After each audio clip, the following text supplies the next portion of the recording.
Hey you guys, welcome back to my channel. My name is Joey. For those of you who don't know me, I am an expat from New York City living in Amsterdam, Netherlands. And today I am going to be talking about my whole experience and how I got from New York to Amsterdam. The story starts, of course, with my boyfriend who is Dutch, and we were long distance and we made the decision to go ahead and call Amsterdam our home together in around January 2017, and that's where the story starts.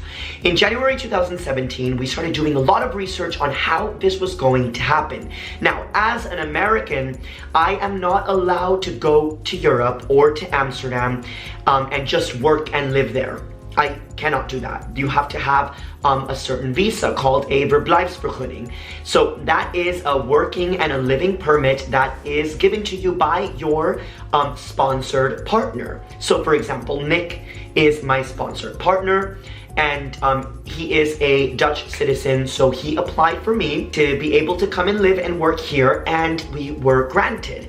Now, there was a lot of things that we had to do in that application. We had to prove a lot of things, and that's probably another video in itself. But the Verblijfsvergunning took quite a lot of work in all the compiling of the evidence, making sure that we were a legitimate couple, making sure that I was not married in the States. Now, we don't need to be married in order to be granted this work and living permit, but we just need to be in a committed relationship, which we were, and the IND, the immigration services here in the Netherlands, saw that, and in 3 months we had the Verblijfsvergunning in my hand.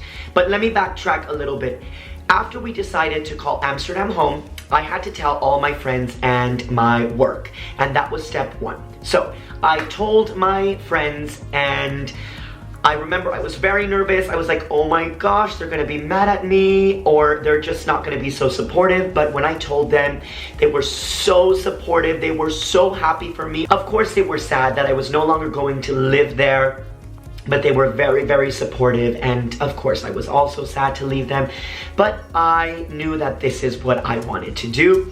And I then told work, and work equally was as supportive and was very, very nice about it, and that was it. After I told them, it kind of all started. I had to kind of pack away my life in New York City, pack everything, my emotions, my feelings, and for about 5 months, I packed up my apartment, made sure that I had a plan B just in case anything happened, that I was able to keep my apartment.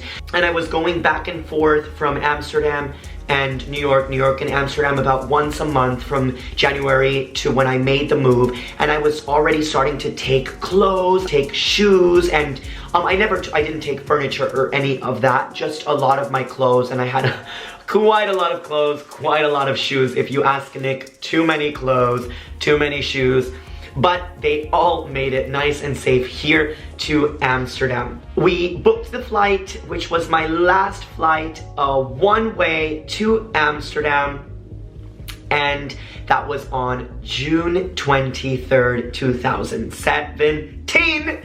And I boarded my flight with 3 big fat bags. One of them was a box that contained my large iMac, and I stuffed it with clothes and everything. And the other one was my clothes, which I just rolled up and just stuffed it all in there. And then another one with all my books and all my papers and all my important documents, and just like your life, your government life. And I flew all the way here. I landed, and I first, before I moved to Amsterdam, moved to Breda. I know. You guys, it was a legitimate shock coming from a 9 million person city to a little town. It was so beautiful, it was so quaint, so European, so Dutch. I loved it, but it was a shock. The people there were very different. The culture there was very different. It was a very student city. And I was just like, whoa, what is happening? And it got me some time to get used to. But I landed, and that same week, we made the appointment with the IND, which is the immigration services here in the Netherlands, to apply for my Verblijfsvergunning. So we went, I showed up with all my stack of documents and pictures and proof of relationship, and we handed it over. They took my picture, they took my fingerprints, and they were like, we will give you a decision in 3 months. And I bit my nails for 3 months. I was a wreck, you guys. I was so nervous. And then on October 7th, in the fall, when it was nice and crispy weather, I'd been waiting, I'd been doing nothing but chilling out, taking Dutch classes, language Dutch classes, eating lekker food, drinking some pumpkin spice lattes at the only Starbucks they had, which was at the train station. I rushed home and I had a letter waiting for me from the IND. Now, Nick and I had an agreement that whenever we had the letter, I was going to wait for him. So he was at work and I was like, oh my God, the letter is here. So I instantly was like, Nick, you need to get home right now because the letter is here. We had an agreement that when we got the letter, he would leave work and he would come to the house and open the letter. And you guys, I can literally still remember it. I had the letter, I was literally like staring at it from, I hadn't opened it, but I was like putting it against the sun, see if I could read anything. And because of course it could have been a no, you know? So I was not sure if it was gonna be a yes or a no. So up until that point, I was like, oh my God, am I staying or am I going? So then Nick gets home, we like hold hands and we're like, okay, whatever the decision is, if it is a no, we keep fighting. We keep pushing. And if it is a yes, our life here starts. So we open the letter and of course it's in Dutch and it's 3 months here, so I didn't really speak it.